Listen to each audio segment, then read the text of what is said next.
ദുബൈയിലെ പൊതുഗതാഗത സംവിധാനങ്ങളായ metro, taxi, bus, tram, അബ്ര തുടങ്ങിയവയുടെ പണം നൽകാൻ നോൾകാർഡ് എന്ന ഏകീകൃത സംവിധാനം നിലവിലുണ്ട്.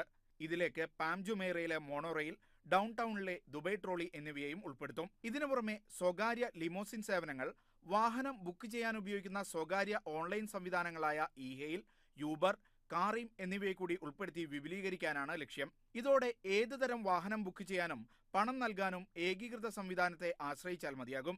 മുഴുവൻ സേവനങ്ങളും ലഭിക്കുന്ന ആപ്ലിക്കേഷൻ ഇതിനായി പുറത്തിറക്കും. 3 ഘട്ടങ്ങളിലായാണ് പദ്ധതി നടപ്പാക്കുക. ആദ്യഘട്ടത്തിൽ പദ്ധതിക്കാവശ്യമായ സാങ്കേതിക സൗകര്യങ്ങൾ വികസിപ്പിക്കും. ലിമൂസിൻ സേവനങ്ങളെ ദുബൈ ടാക്സി കോർപ്പറേഷനുമായി ബന്ധിപ്പിക്കും. ബൈക്കുകൾ, സൈക്ലിംഗ് ട്രാക്കുകൾ എന്നിവ സംബന്ധിച്ച വിവരങ്ങളും ലഭ്യമാക്കും. രണ്ടാം ഘട്ടത്തിൽ സ്വകാര്യ ഓൺലൈൻ ടാക്സി ബുക്കിംഗ് സർവീസുകൾ RTA ആപ്ലിക്കേഷൻ വഴിയാക്കും. മൂന്നാം ഘട്ടത്തിൽ മുഴുവൻ വാഹനങ്ങൾക്കും നോൾകാർഡ് വഴി പണമടയ്ക്കാൻ സംവിധാനം ഏർപ്പെടുത്തും.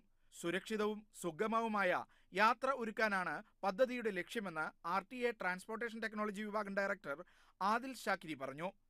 Media 1, Dubai.